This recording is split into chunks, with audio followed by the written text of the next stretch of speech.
What's up, everybody? Welcome to another episode of IDK Sports Podcast, the sports podcast talking sports with the average guy. I'm your host, Anthony. If this is your first time listening, welcome to the podcast that's been going on for about 12 weeks now.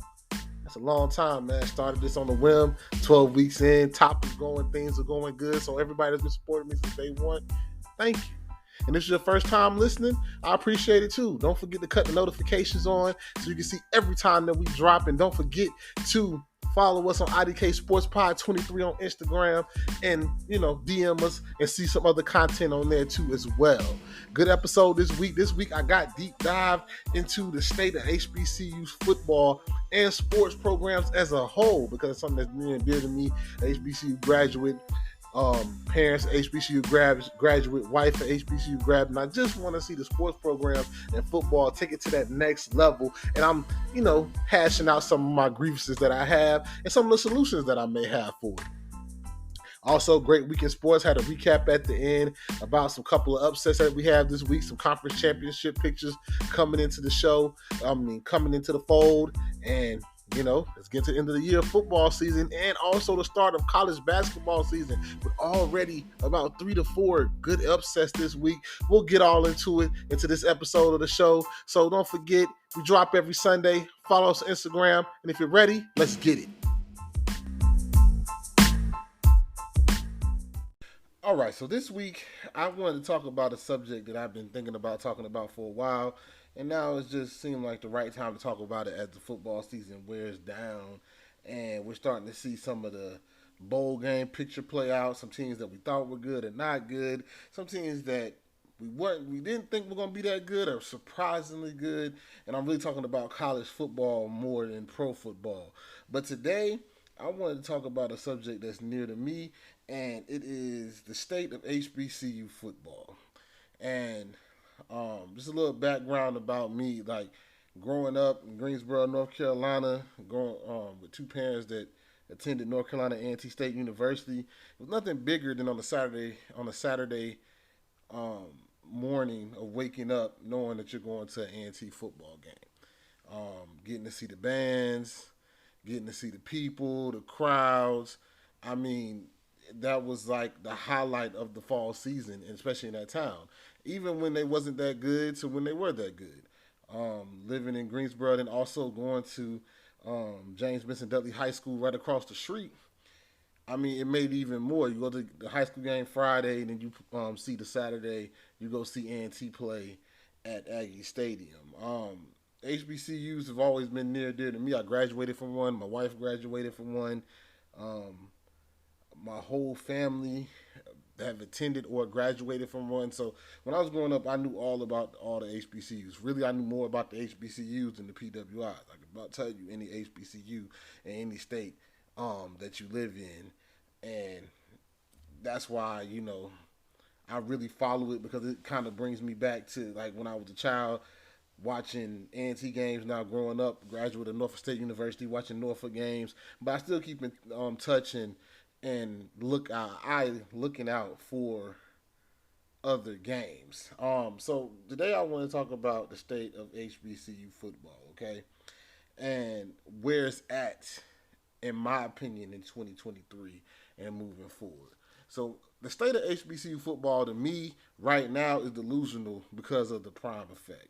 I hate saying the prime effect, but it just had to be said. I think it's delusional because of Deion Sanders coming into the space.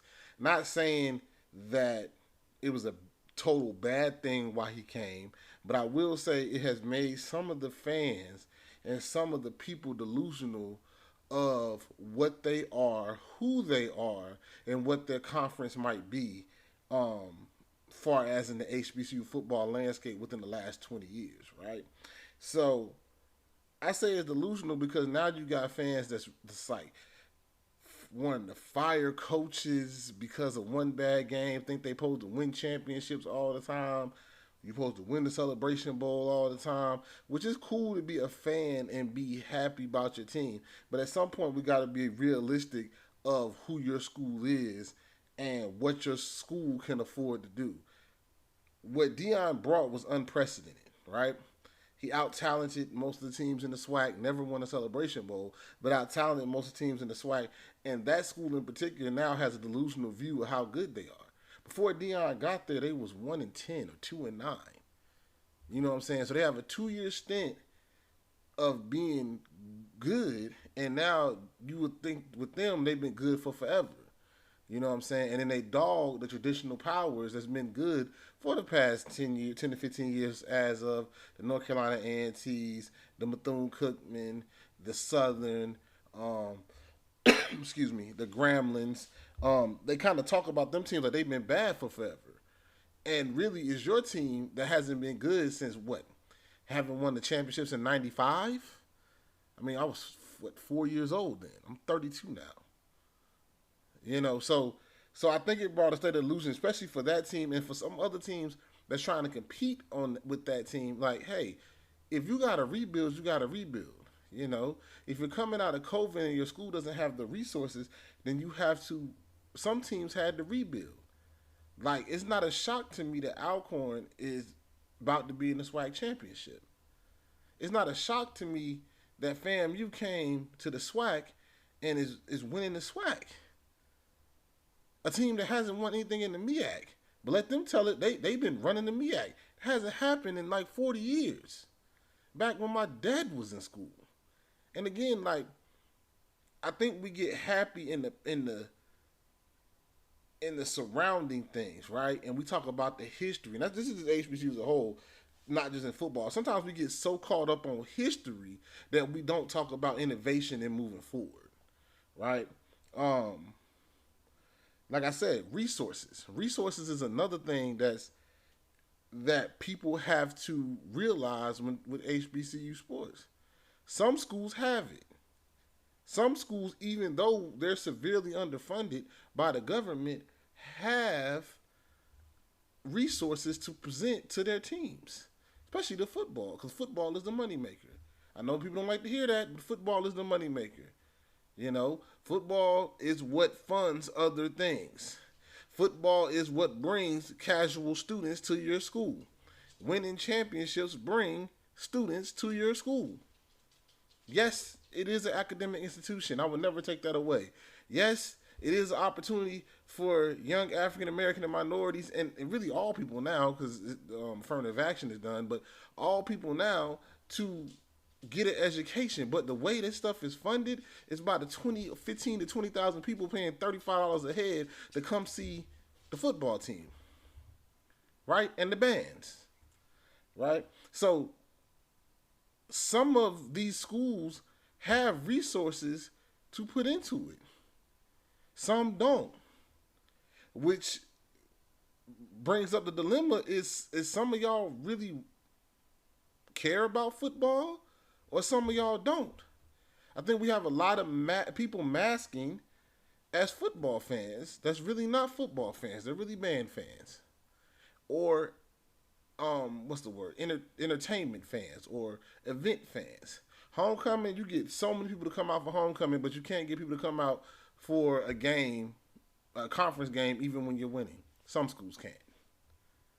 Some schools can have a full crowd at homecoming outside, but nobody in the stadium supporting the boys in the inside. Some people can go to band competitions but won't come to football games. There ain't nothing wrong with that. I'm just saying there's a lot of people. That's why I say we're in a state of delusion, because there's a lot of people out here saying they're football fans because of Dion was here, but you're really not.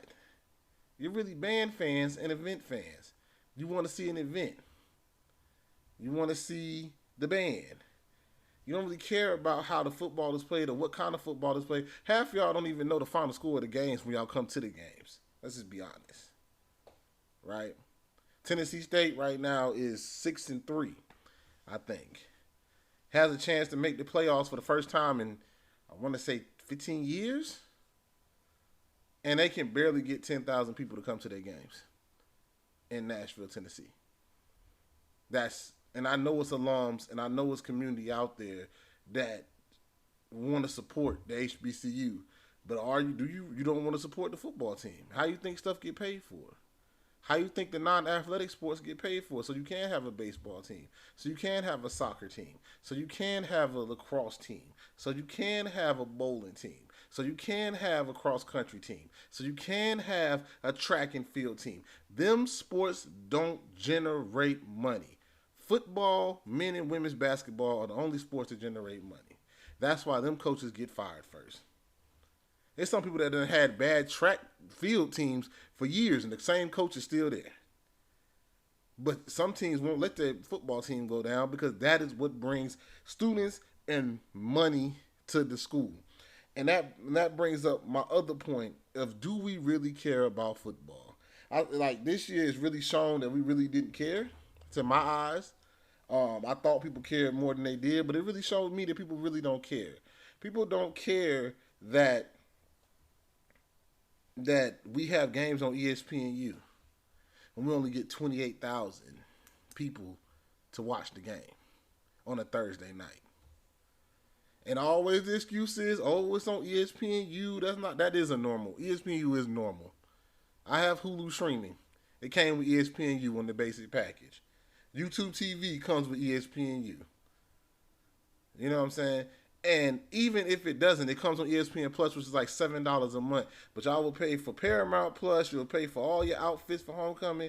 You'll pay all this. But when it comes time for your school to support and for you to just cut the game on so they can get the views, so people can show that people are interested. We say people are interested, but we can't even get the views to show people that they're interested because we always play the, oh, we don't have the money, we struggling. That's cap. That's cap.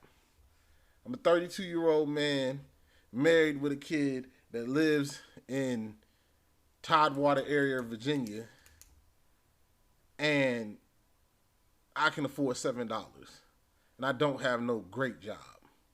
Have a good job that pays me good, but I know people will pay for a lot of other things when you can't pay $5.99 to support your school, right? So does it say, do we really care about football? Do we really care if the football team is good or not when you don't come to the games? When the only way some people get you to come to the games when they got to charge $20, or you want the free time. Like, oh, I want to come tailgate for free and be on the campus, but I don't want to pay the campus for the tailgating that I'm coming to do or pay for the game zone. Do you really care? It's kind of getting more than football. It's kind of like, do you even care about the school, for real? And to some of y'all, the answer is no. And I get that. I get that. The answer might be no for some of y'all. Because some of y'all rather watch Clemson and Alabama play, but never step foot on that campus. But the school that gave you a degree so you can have your career, you won't even give them some kind of support, right? You'll go buy Alabama merch, but won't buy Alabama A&M merch. The school that bought your, the school that got your degree, right? You'll go buy Carolina merch when they play Duke in basketball, but you won't go buy A&T, Central, Winston-Salem State, none of the merch from the schools you actually probably graduated from, right? You'll go buy Virginia Tech merch, but you won't buy Norfolk State merch. You don't even buy it enough to the point where they really disrespect us in these stores. How am I in Norfolk, Virginia, and how I'm in a store in Norfolk, Virginia that sells college merch like a Walmart or something like that, and I can see Virginia Tech, Virginia, but I can't find Hampton in Norfolk State. Why? And they're in the area. Because nobody will buy it. Y'all don't support. We don't support each other. So that's why I say, do we really care about football? Do we really care about if the teams are successful? Do we really care about the teams making money? But everybody wants to hold the coach accountable when we're losing, but you don't. But how? All you know is the box score. You don't go to the game to watch the game. You're not in there to support the boys. You know how hard it is to recruit kids to come to your school when your stadium's empty? And I'm not even talking about my school. My school, we're top 10 in attendance. The schools that actually care are shown with their attendance ratings. And that's usually the schools that have better teams because they can afford to pay for better coaches. But it's just, the state of HBCU football is really like a delusion. Do we care? And are we willing to put in the resources? And then the next thing that brings up in my mind, if you don't have the resources, it's some schools on the Division II level that need to really think if they should even be playing football.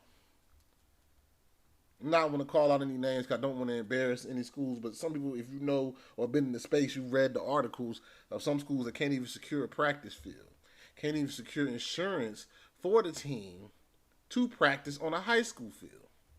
Should you be playing football? And some schools that can't even get a strength and conditioning program. Should you be playing football? In some schools on a Division I level, which I'm talking about FCS, that can barely afford to pay their coach $100,000 a year, their head coach. Should you be playing football? Or should you be playing football on this level? There's a couple of D1 schools I think should drop down to Division II. Because they just don't have the money, not willing to put the money, or don't have the money to have a competitive or put a good product on the field. When we got kids that we don't have resources, enough alumni support or nothing where we can even put some of our kids on a plane for long rides. I mean, who wants to be on a 15-hour bus ride to play a sport?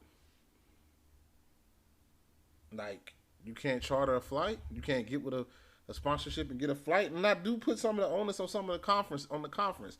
The conference is not helping with the pushing and the imaging of the schools and players like other conferences do. I will say that our conference website, like I said before, was made before computers even came out. You know what I'm saying? If you look at it, you be like, man, this website sucks. Doesn't tell you anything. Doesn't give you any real information. The most you're gonna get is a player of the week and maybe a championship picture, maybe.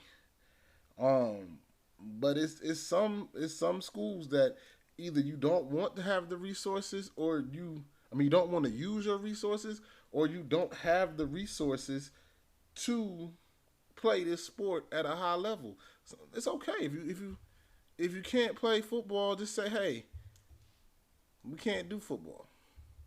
I know you want to have it for your student athletes, but when you can't even secure a practice field or get insurance to secure another practice field, why are you playing football? If you don't have a strength and conditioning program, why are you playing football? If you can't have trainers there all the time, where coaches are canceling practice because you can't practice without a trainer around, then why do you have football? You say you got a team because of history? I don't know. Why do you have a football team? So that's really my breakdown of the state of HBCU football. I feel like I'm not trying to dog HBCUs, but it's time to have a real conversation about HBCU football in a real way. Like, do y'all really care? Are we talking about the past, or are we gonna go to the future? You can celebrate your history while being innovative and taking on the future. Right? I can celebrate the history of my school and its sports history while also moving it forward. You can chew gum and walk at the same time. But sometimes I feel like we just so stuck in history. Like, oh, I'm only going to watch games if we're playing the HBCU team. Oh, if the bands ain't there, I'm not coming, which is another problem. I don't know why bands stop going to football games. Like, the marching band and football games go hand in hand. And our bands have literally become such a big entity within themselves that they have literally some schools' bands only go to 2 football games a year. That's crazy. That's like cheerleaders saying they're not coming to the game. That's exposure. When your band is in the town with your football team, that's exposure. That's how I knew about Norfolk State when I saw A&T come play Norfolk State. I saw the jerseys. I liked the jerseys, and I saw the Spartan Legion walk through Aggie Stadium to their spot, and the tubas with the grit face, and I thought that was pretty cool. And ever since I was a kid, I was following them. You know, that's just a fact. It's a recruiting tool. It is a recruiting tool. And a lot of the games, you don't travel that far where you can get on a bus and put the kids on a bus and go and recruit for your school. But, that's enough for dogging HBCUs. Let's talk about another topic that I wanted to get off my chest, which is the SWAC versus the MEAC, right? SWAC versus the MEAC. If you don't know, the SWAC is the Southwestern Athletic Conference. It's the black conference, really what we call the Deep South, where your schools from Florida to Texas are in the SWAC. Your HBCU schools from Florida to Texas are in the SWAC. Then you have the MEAC. The MEAC is the Mid-Eastern Athletic Conference. It consists of 6 teams. It is mostly an East Coast team stretching from South Carolina to Delaware, right? The MEAC has went through some changes.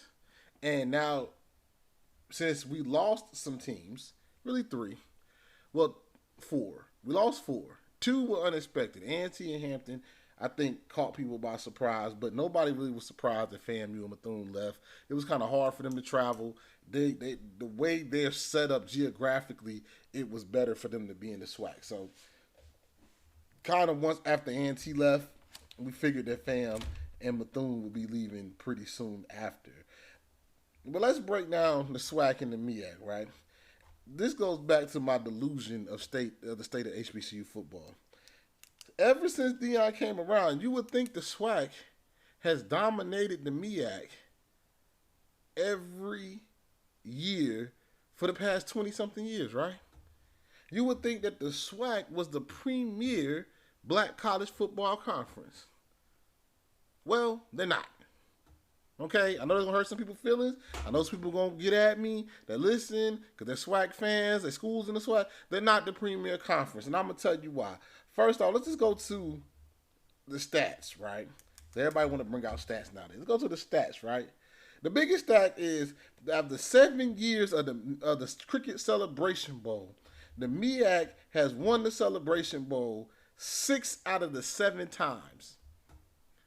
Now everybody gonna be like, oh, A&T did that. A&T was part of the MEAC when they won that, right? They're gonna say, oh, A&T ran the Celebration Bowl, and now that they're gone, can you add that? Okay, well, ever since A&T left, the SWAC still has not won a Celebration Bowl. Had they super teams with Dion and all that talent that were undefeated, lost twice. 6-1 in the Celebration Bowl.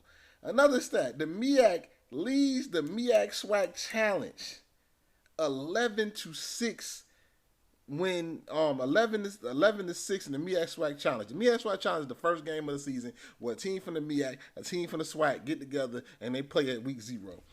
The MEAC leads that series 11-6. 11-6. And before these last 2 years, which the SWAC have won, it was 11-4. And the year before that, their champion, conference champion that lost to A&T in the Celebration Bowl, played a team that finished 4th in the MEAC and Central beat them 31-16. The year before that, Bethune beat Jackson 42-7.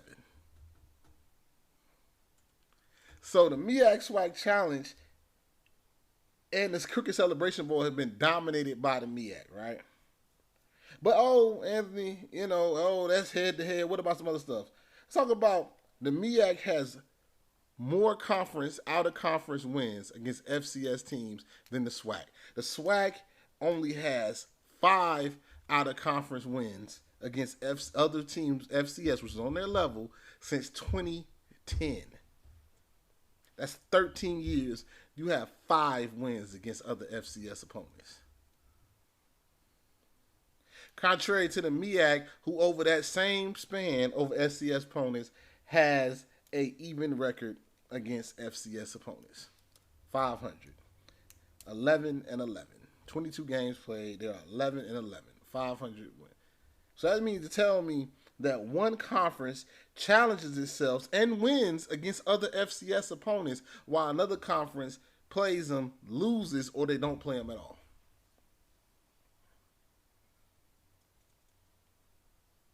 That's what it is.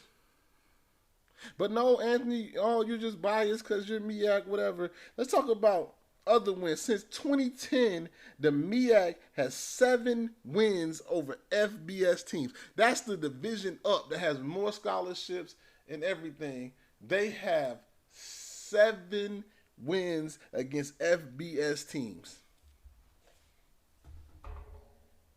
The SWAC has 0.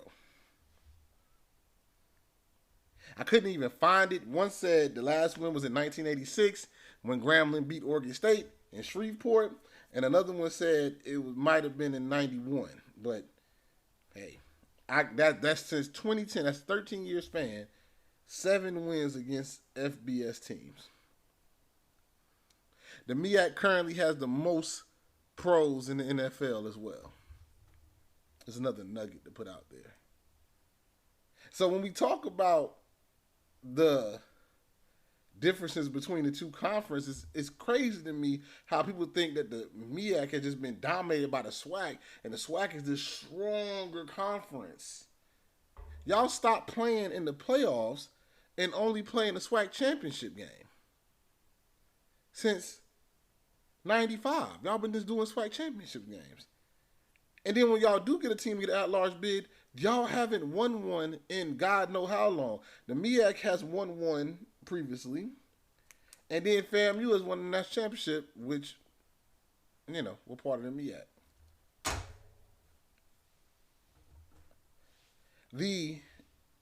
The way that people just talk about these two conferences, you would think one conference has been totally being annihilated, and it doesn't matter about that conference because the SWAC is just so much better. And I'm here to tell you that it's not. Now, I can tell you some contributing factors to maybe why you think so. The fanfare in the SWAC is better for most of their schools. Not saying that the MEAC doesn't have fans come to their games, but the SWAC play in states where there is no pro team. It's only the college. And they do have good attendance at some of their games. Some of their rivalries are older. They play a lot of classic games that's been played for a long, long, long time. So it makes you feel like this conference is better because they're getting more fanfare, but that's not true. Another reason why people think the SWAC might be better than the MEAC is the style of play. The MEAC style of play is ground and pound, good defense, competent play, and just steady, consistent football. The SWAC is going to air it out. They're going to aerate it out, if they have a quarterback or not. Let's just say this, right? How do you have a team that played last week that had one passing yard and they played 3 quarterbacks? That's crazy. That's crazy. You got teams out here that don't have throwing quarterbacks that are trying to throw the ball that will have a guy throw the ball 40 times and have 4 interceptions. And that's just not what the MEAC does. The MEAC has decent quarterbacks. Sometimes they have had really, really good quarterbacks. But what they're really going to do is run the ball, stop the run, and be physical. That's why when it comes to the Celebration Bowl time, MEAC teams punch the SWAC teams in the mouth, and sometimes the SWAC teams can't recover because they've never been punched in the mouth with a physical football team. And that's just what it is, man. Like, I've been watching this for years. And I get it, the style of play, slinging it across the yard, throwing it all across the yard, throwing it here, throwing it there, throwing it everywhere would make you feel like, oh, man, these guys are just, it's entertaining. But you see them throw it 40 times and the score be 17-6. That means you're inefficient. I would think I would want somebody to run the football, quarterback throw the ball 20 times, go 11 for 20 for $175 and 2 tubs and maybe 1 pick. But we ran the ball for 200 yards against you. And we stopped you from running the ball. It's a recipe to win games. Good defense and running the football, win games, win championships, which obviously is being shown because the MEAC is winning the games when it matters. But you're going to have some fans get at me, and that's okay. I love all my HBCUs. I watch all the games. Like on Saturday, I mean, hey, I catch the highlights of the PWI games, and I watch the SWAC and MEAC games because I am a true HBCU football fan. I was raised that way. You know what I'm saying? I was raised watching the games. Now that they're on TV and I can watch any one that I want, why wouldn't I? I can have a computer logged on to ESPN Plus, have another one logged on, and I can watch my games that I want to watch with teams that relate with me. right? The teams that I heard about growing up. Like I used to watch the game. I used to listen to the games on radio. And now that people complained about that, and now that the games are live and on TV, we still don't support because if we're not there, we rather not watch. And that's just a fact, man. That's just a fact. But, I'm going to get off of it. Just had to get this off my chest. Some people are going to disagree with me. You can hit me up on IDK Sports Pod 23 and DM me and let me know, hey, Anthony, you don't know what you're talking about. Maybe not. Maybe not. But this subject right here it hits home with me. It's a real subject. And I've been seeing some of the numbers and some of the talking points, and it's really not sitting well with me because some of these talking points are just not true. And they're completely biased. And I got a little bit of bias in me, but I just brought you facts of why the MEAC is better than the SWAC. I brought you numbers of why we are in a delusional state of HBCU football because we don't even know if we're real football fans. We don't know. We like to have a good football team. We like to have a good football team. We like to go when the football team is good. We like homecoming, but we're not really fans. And then with us not even being fans, we don't even want to pay for the football experience because we're not going to the games. We just came here to tailgate. So, that's a delusional state of HBCU football. And some schools are going to have to either rectify that problem or it's going to still be an issue for them where they're not going to get all the money that they need to get to help their programs and their schools flourish. But, like I said, hit me up at IDK Sports Pod 23. Let me know if I did, if I'm out of pocket, out of line, maybe so. I know some fans ain't going to like this one, but hey, I don't know what I'm talking about. Yo, stay tuned for the recap.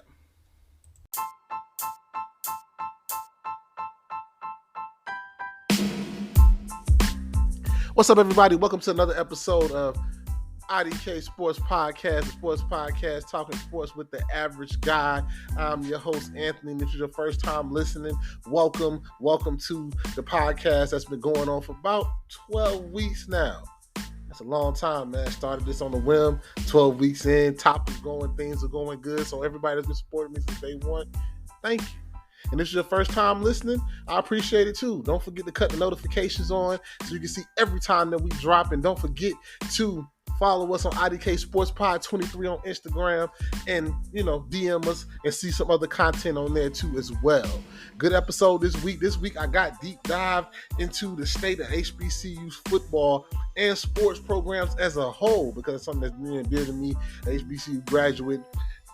Parents, HBCU graduate, wife, HBCU grad, and I just want to see the sports program and football take it to that next level. And I'm, hashing out some of my grievances that I have and some of the solutions that I may have for it. Also, great week in sports. Had a recap at the end about some couple of upsets that we have this week, some conference championship pictures coming into the show, coming into the fold, and let's get to the end of the year football season and also the start of college basketball season with already about 3 to 4 good upsets this week. We'll get all into this episode of the show. So don't forget, we drop every Sunday. Follow us on Instagram. And if you're ready, let's get it.